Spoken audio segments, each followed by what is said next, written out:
Hey, everybody. Welcome to this week's multifamily podcast, the best multifamily podcast ever. Michael, I will get the name of my own podcast correctly at some point. I promise you that. And I have the pleasure of meeting one of the nicest men in multifamily, Mr. Mike Butler.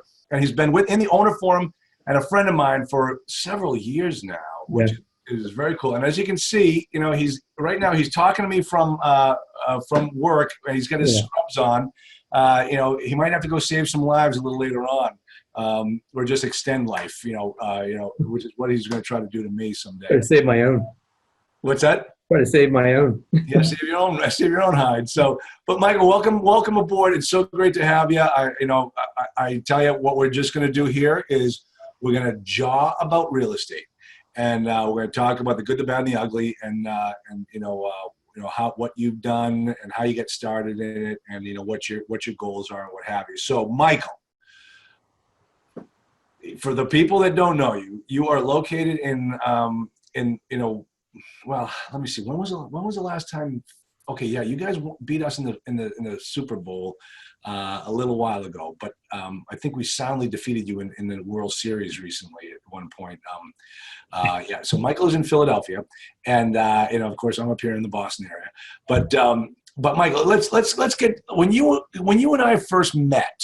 Yes. You had, your background was in real estate. I mean, you and your wife Maria had done some single family stuff. Right. Yeah, almost over 20 years of different rentals, single family rentals. Now, how many in the whole course of your 20 years? How many properties had you purchased? Purchased was probably between the singles family rentals and the flips, probably well over 20, 25 maybe. Right. So you knew the game. You knew how to do it. You were you keeping them as rentals, or were you flipping and fixing and flipping? Yes. So the first we kept about 15 of them. We kept through the years, and then the rest we flipped. So we actually had most of this. We held most of them for the first years there, and then realizing that if you have a single family rental, you need other forms of cash flow coming in, because if you have a tenant who destroys the place, you're down for a couple months of mortgage to pay. Now, Michael, that doesn't happen. Why would you say something like that? So that was really the whole premise of me getting into multifamily. Yeah. Nice segue. Exactly. I'll tell you something. It's the single family people that those are my best clients. Those are because they know the game. They know this business is not a get-rich-quick business. It's work, and you gotta work hard at it. Yeah. And but it has one of the biggest differences between single-family and multifamily isn't so much instead of you having 20 roofs and now you only have one roof with 20 tenants. The real big difference between single-family and multifamily is the way that we value the property and the use of the cap rate. And how if you put you increase the rents by $1 on a single family, it doesn't impact the rents, the value all that much. But you increase it by $1 on a multifamily on a 4 cap, and you've just made $100 more, $10 more, actually $20 more on a 4 cap. And that's one of the biggest differences, and that's how people get rich in multifamily, while the people in the single family are still standing around, scratching their heads. Right. So, it took me 20 years to learn that lesson. But, and that's true, because well, you were always a slow learner, Mike. It's taken you years with me too. I mean, what do you expect? So right. Yeah, I mean, with any single family, whether it's single family rental or you live in it, the value is driven by the market that it's in. Exactly. It's in or multifamily, any commercial property is completely different. It's all about the cash flow. It's all about the cash flow. So, all right. So you and I worked together for years. Okay. Yeah. And I can tell people that you are a slow learner, and but the fact of the matter is that you're living a life right now. You got kids, you got kids in college, and so it's taking you've gone through some, fits and starts, always looking for property, getting deals on a contract, getting out of the deals, didn't work out. Right. But just recently you closed on your first multi. Yeah. Okay. before we start talking about what's going on now, let's go back to the genesis of that deal. Let's talk about that property, because I think I remember you had a couple of deals come to me at the same time. Right. But this one, let's talk about this one. Where did you find this deal?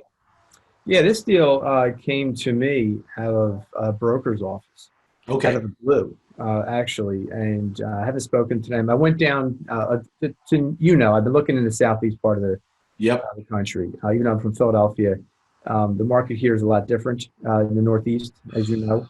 Right, and but I always like the Southeast for a lot of reasons: demographic, job growth, economics, tax, better tax.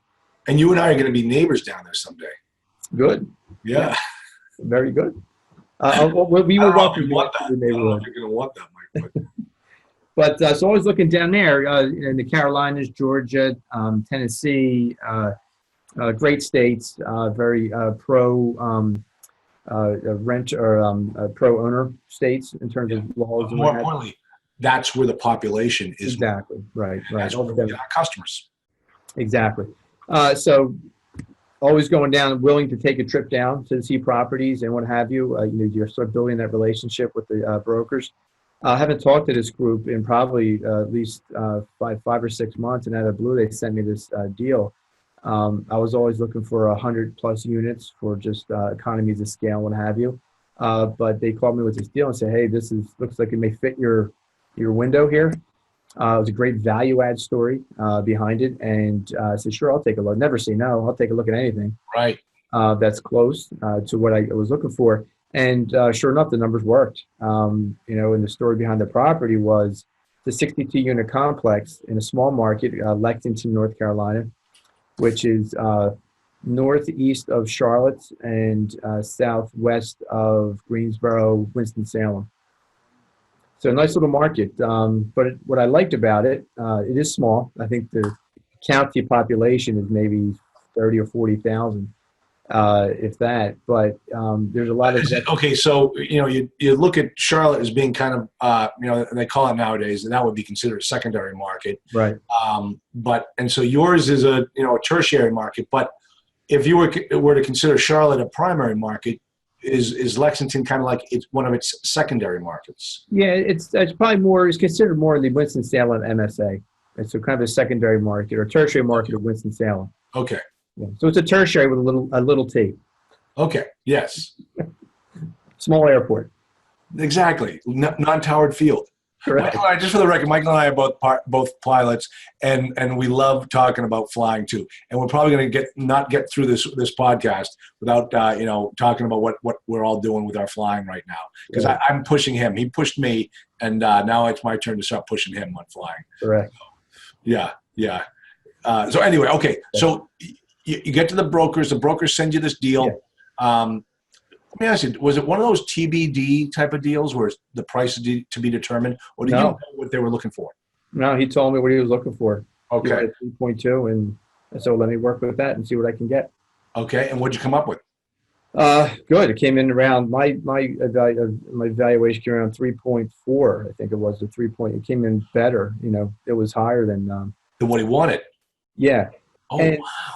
But what you've always taught, and this is true, and this is why I learned through the years of working with you, is that these deals are not stagnant. There's a story behind every property has a story about why it's being sold, and what's been going on with the property over the past 5 years, 10 years ownership built ever since it was built, and that's I found to be very true. Two properties right next to each other have completely different stories about why they're selling it and what the value is. Yeah. And so my lesson for the lesson for today is going to be every seller has a problem, and it's your responsibility is to find out what that problem is. Exactly. So what was going on with this property? Yeah, so this property was built in the mid-'80s by obviously the local developer down there, family owned, and the family had kept it in the family since the mid-'80s up until it was sold about. So we purchased it in October of 2018. The current or the previous owner, or the one I bought it from, bought it in November of the year prior, November 2017. He bought it from the original family. They had no debt on it, but they were using it as a bank, essentially. didn't do ATM any machine. work. Huge amount of deferred maintenance. I think only half the units were occupied, and out of the half that were down, half were like not even habitable. Wow. So the owner that I bought it from came in, and that's what he does. He flips multifamily complexes. Comes in cash, has his investors or what have you, gets them up to performing assets, and then sells them. So that's where I came in.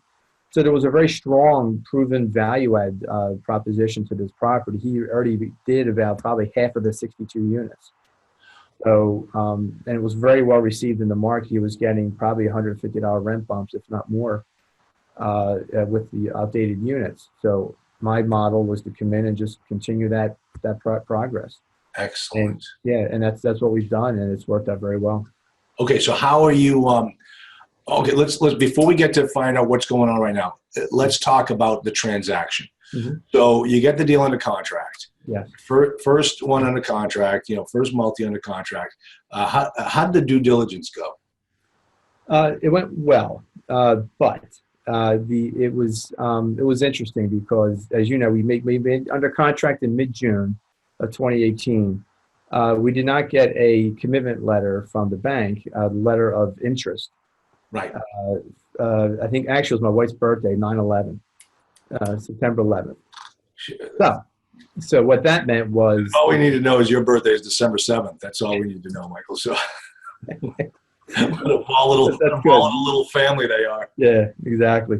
But some would say, okay, what's wrong with that? But the problem is that that's a big gap in time, and through I think we were due to close in like 60 days or something. So long and short is that we had to keep going back to the seller and saying, I need an extension. Okay, so the extensions were because of financing, coming up with the money. Right. Now, as you know, I was syndicating this, so I had to raise money. So I didn't mind the extra time. However, I had to pay for it. Now, granted, the money went towards the purchase price, so I got it back. But big but, in capital letters, if I didn't close this deal, that money was gone. Right.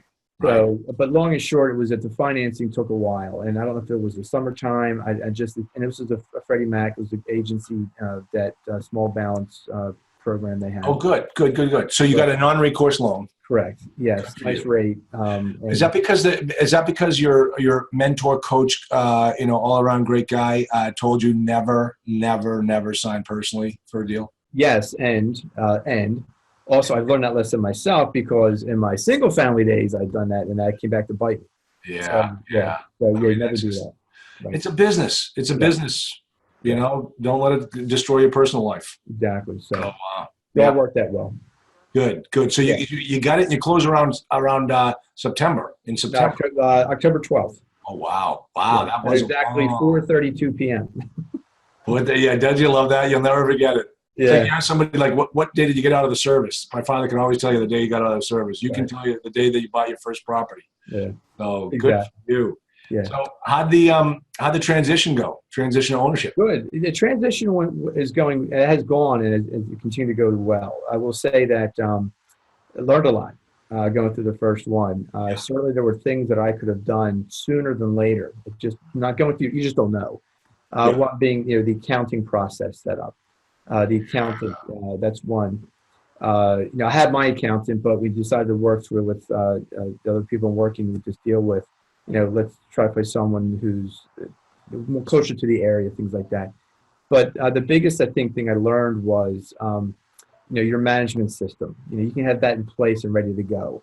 You can be pre-populating. If you're like a month before closing or 2 weeks before closing, you're going to close the deal. You can start working on that. So there was a lot to do. A lot of office work, if you will. So that was something I would have saved me a good month of aggravation and time and just a smoother transition. Well, let me ask you this. Part of what you're doing, we'll kind of come back to that discussion and ask you some of the things you would have done differently. Sure. But part of the transition, and I got to tell you, Mike, you took on a pretty big task as your first deal. Right. The fact that you've got about 30 units that still need to be rehabbed. Right. And so you're up there in Philadelphia. This thing's down there in Lexington, North Carolina. How are you monitoring the transition? How are you monitoring the rehab? Right. Well, we've been blessed to inherit the property manager who was there. Oh, really? Yes, and she has been. I can't say stress this enough to future owners out there. And two things. One, my years of managing properties in the past is very transferable. Any experience that you have doing flips or maintenance or managing single family rentals, it is very transferable to the multifamily. That's how I feel. So I was able to jump in without any kind of drop in flow. You make decisions. You're working with tenants. You know what they want to do, and what the games that some of them play and things like that. But anyway, that was a one big piece. But the other huge piece of it was having a property manager there who was very proactive, great to work with. She's been that's they're worth. If it's a good property manager, they're worth the weight in gold. Yeah, because it's really to your point. I'm up here, 62 unit. Is it enough to have a full-time property manager? Some would say yes, some would say no. It's kind of that tweener type size deal. It really is. Yeah, but if there's, I put it this way: I saved by me self-managing it. I've saved the money other places to value her there, and that's been a huge plus. Okay, so you are self-managing it. Yes, correct. Okay, so there's no third-party property management. She works for you. Correct. She's on the W2. Yeah. Okay. Perfect. Excellent. All right. So let me ask you: how do you run the property Monday through Friday? What's a week in the life like? Yeah, I mean she's there for you. I want to know how you do it.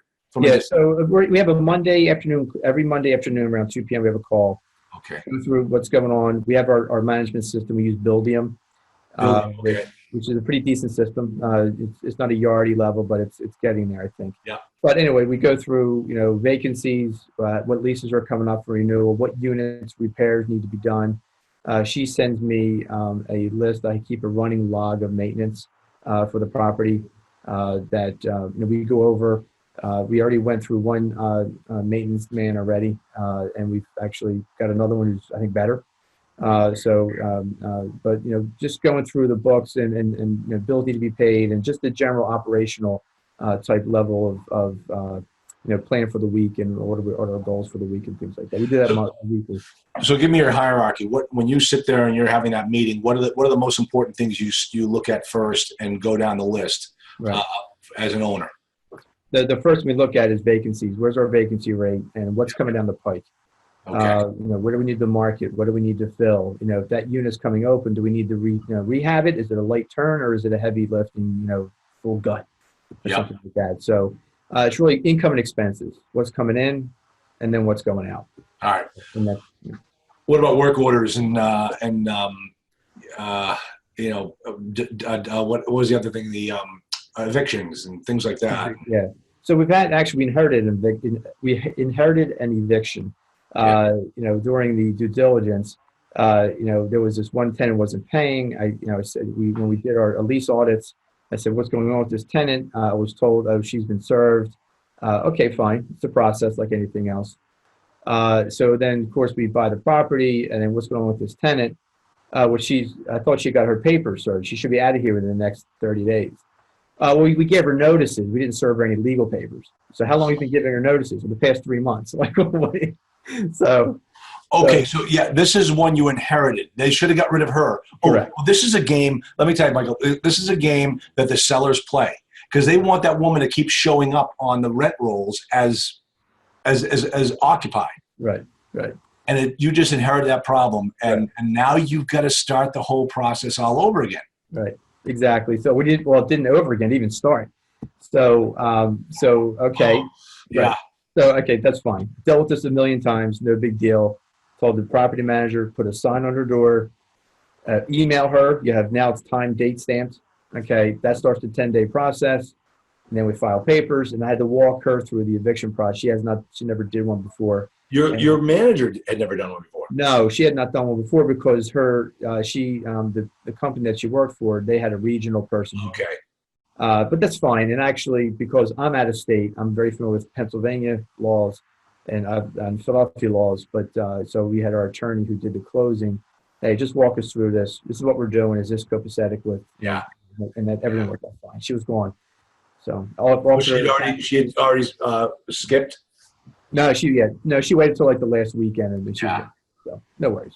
That's just that's fine. Yeah. So it worked out. We had to rent it before she left. That's fantastic. Good for you, man. All right, so let's get back to some of the things you would have done differently had you, what are you going to do differently for the next one? I think the next one, I'll just start raising. The other thing that delayed and just made the Whiteknuckle was is raising capital. You have to have. This is one of those tweener deals. Like I said, it was everyone seems to want 100+ units property for anyone who's not friends and family. And I get that. I understand why. But this had such a strong value add proposition with this property. It was very compelling. Yeah. And but long and short, I would have obviously started raising money sooner, even before you had the deal. Get that network going. Communicate with them. I thought I was doing a good job of marketing, but you can never do enough. So use LinkedIn. Use your friends and family.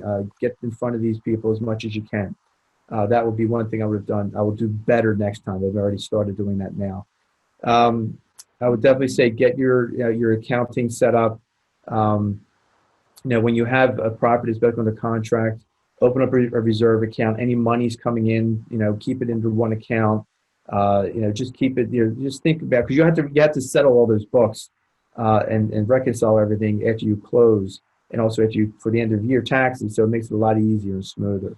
So that's one thing I'll definitely do sooner than later. I think just get the accounting set up, get that process going, and like I said, thankfully we had a great property manager. So the next property, if it's not in our area down there, I will start doing that day one. Interviewing people, getting them set up, keep them in the loop. And don't wait till after you buy the property to try to find a property manager or decide you need to change. How much time have you spent down there? I went down on the property during due diligence, and I went down about a month ago, right before our first investor meeting. Okay. For the property, I'm actually going back again in April. So because we're actually, if you remember, this property sits on 15 acres. So I think one of our value add strategies that's not in our investment summary, so this is all gravy, is to add storage units. There's a huge amount of land to add some storage units to. So we're going to start working that angle. Have you thought about selling the property, selling the land? We'll either sell it to ourselves or subdivide it and make it a separate asset, or keep it as a part of the property and the cash flow and, just add the value, So we're trying to figure that out. Excellent, man. That's great. Now, tell me the thing about, first deal. You're looking at about $2 million, $3 million mortgage. 2.4. 2.4. And so, Mike, how do you qualify for a 2.4 mortgage, $1 million mortgage? My angel. Your angel? Your angel, my buddy? Yes. An angel with an A who lives in Asheville. Yes, exactly. Uncle Bob is, for those of you listening, in the owner forum, we have people who qualify as key principals. And when you're in situations like Mike, it's his first deal. The Fannie Mae and the Freddie Macs aren't going to give a guy like Mike they like him. He's done stuff before, but guess what? He's never done this before. And so you got to have somebody that can qualify. So you struck a deal with Uncle Bob. Yes. And the nice thing is you get Uncle Bob as the partner. Exactly. Right. It's a great resource and just an all-around good person. You just can't say enough, and never take advantage of you. And just a great guy. Absolutely great guy. Wants me to pay it forward, and that's the kind of work that he does. Okay. Now, listen. The last podcast I did with another multifamily investor, we all talked about how the thing about this is, I'm teaching now, and the joke is. And he's teaching as well. The joke is, if you can't do, you teach. And no, in this business, I've done it. What I'm doing is I'm making sure that other people don't make the same mistakes I made. I'm protecting people. I'm taking everything I learned, because my mission in life now is to help people like you make sure you get into this business and get into it the right way. And like you said with Bob, and what he wants you to do is pay it forward and help the next generation of multifamily owners. And let's talk about that for a second, because now you're involved in another deal, whatever stage it's in, but you've got another little partnership going with another new investor. And, now it's your turn. And along with Bob, you guys are all like forming a nice little partnership because you want to help a really good guy, get across the finish line. Right, exactly. So, and that's fantastic. So how's that one going? How's that deal going? Good. It's going okay. I think it's not going to happen, and for a good reason. This one, but how about as far as the partnership goes? Oh, it's great. Yeah. I think we're looking at, we're best and final on a different property already. Yeah. So look, you know what? It's I wouldn't say they're a dime a dozen, but you get out there and you move on. If you sit there and wallow in the failures or not, you learn something from every deal. Yeah. Whether you close or not, you just move on and it makes you stronger. So. Exactly. So it's just a numbers game, and you guys are just throwing stuff up against the wall, and eventually you're going to do it. But it kind of gets to, what I say, where I say the first two deals are the toughest. Yeah. I mean, your first one was a tough one. It was scary. I mean, like you said, there were white knuckle nights. Yep. And then now this next one, you're bringing in a couple other people to help you, get it done. And after this, Michael, I mean, look at Uncle Bob. I mean, the guy he doesn't go prospecting for deals anymore. They just dump in his lap. So, and that's what's going to happen for for everybody. There. Right. Yeah. That's one thing too, actually, to go back to what you asked earlier, is that a couple of things I would have done differently, or things that I've learned. And there's two other things. One, I would definitely start doing your physical due diligence sooner. I know you always promote, do your financial due diligence first. Yeah. Get down there. But the thing is, take a very good eye when you go down to visit the property, or if you don't and you get down there, take your time and do it sooner than later, because if issues come up, you don't want to be down against the wall closer to your end of your 30-day window and then trying to negotiate or do something. It's one thing, because what happened for my deal, this particular deal, is I've rehabbed a lot of properties. I've flipped. I was very comfortable evaluating looking at my a unit or a complex, and that wasn't the issue. The issue was the third party reports came back after my 30-day due diligence had expired.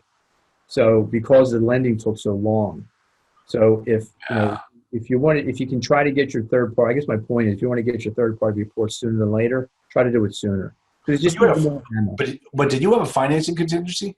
I did, right? But it was again extension after extension. So So, but you want to go back with objective data. I know we never want to use that word retrade, but you don't retrade, right?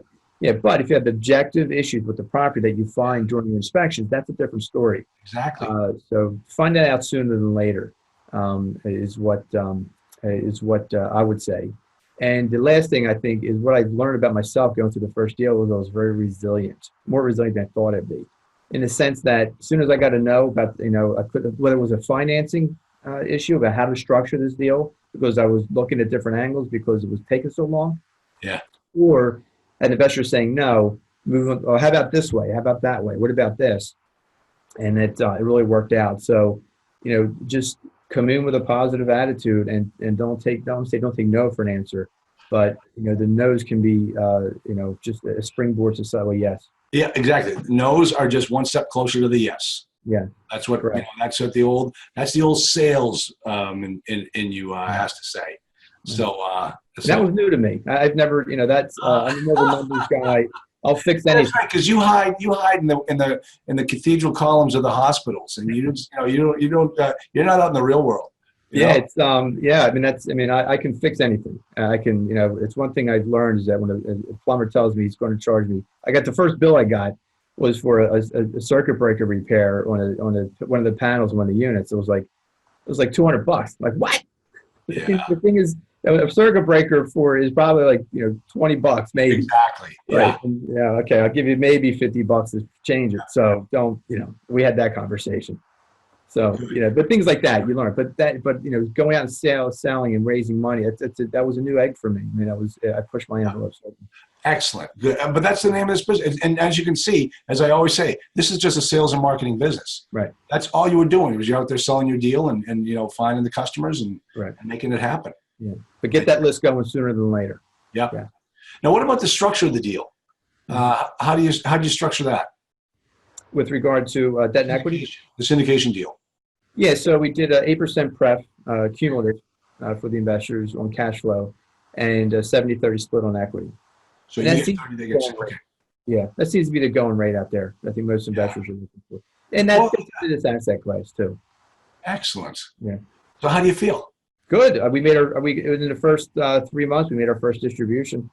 And right, you hit the numbers? Yeah, hit the numbers, and which is hard to do, as you know, during transition. Oh, I know. So, Yep. Yeah, so and it's interesting because most of the units that still need to be rehabbed, the tenants aren't leaving. They've been there for like 30 years. So Ooh, it's yeah. a good and bad thing. That's a bad thing because you're sitting on all that money. Because I mean, do you have the money ahead of time to do the rehab? We do. So it's been what we ended up doing because we didn't need that last 50,000. So we cut off the raise at $1 million. So why dilute it when we really didn't need to? Right. So we ended up just cutting it at an even $1 million raise, and there's the other tenants are starting to leave. So we just picked up 2 of those units. Actually, we're starting at rehab now. How much you go up in the rent? About $100, you said? No, as soon as I got in day one, I pushed rents up $30 across the board. Okay, but I'm talking about go from a non-refurbished to a refurbished unit. Yeah, about $150. $150. That's great. Yeah. Because they were so. Yeah, do the math. I'm doing the math. Hold on. Let me do the math here so everybody understands.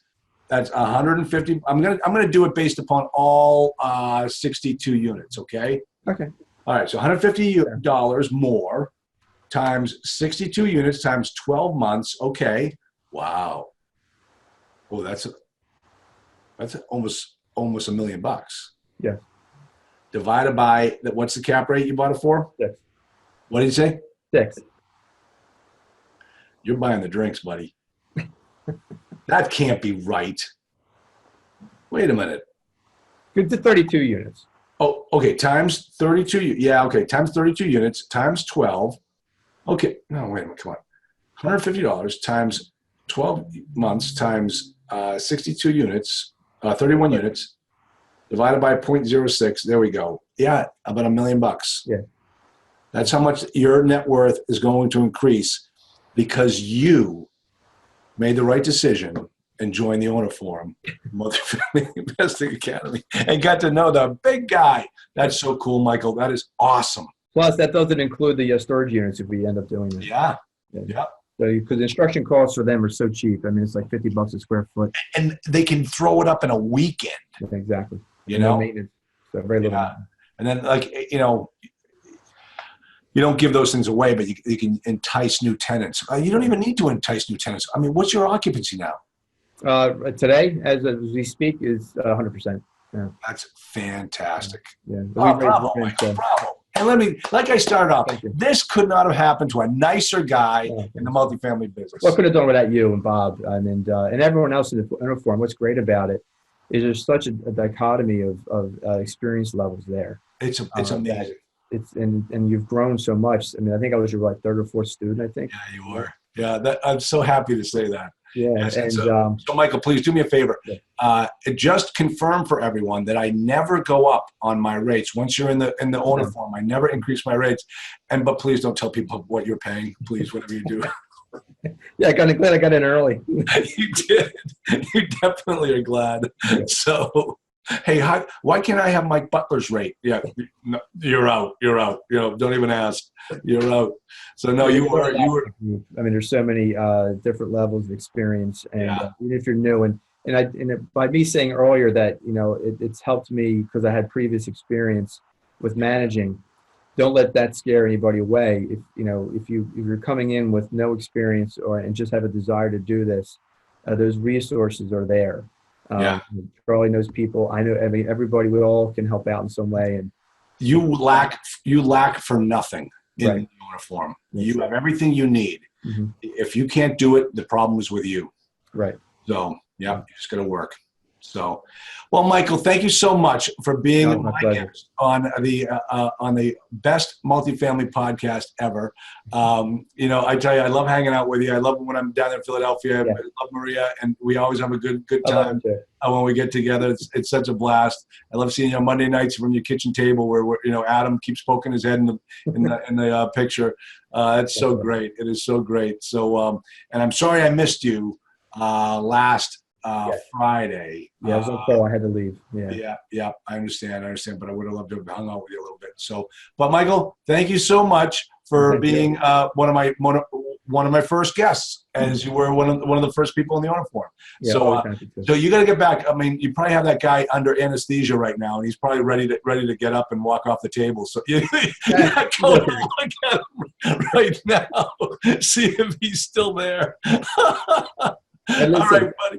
2 milligrams of morphine takes care of a lot of problems. Exactly. That's what my mother used to always say too. So, all right, pal. Hey, good talking with you, and we'll see you soon. Thanks. Yeah, bye-bye. Bye.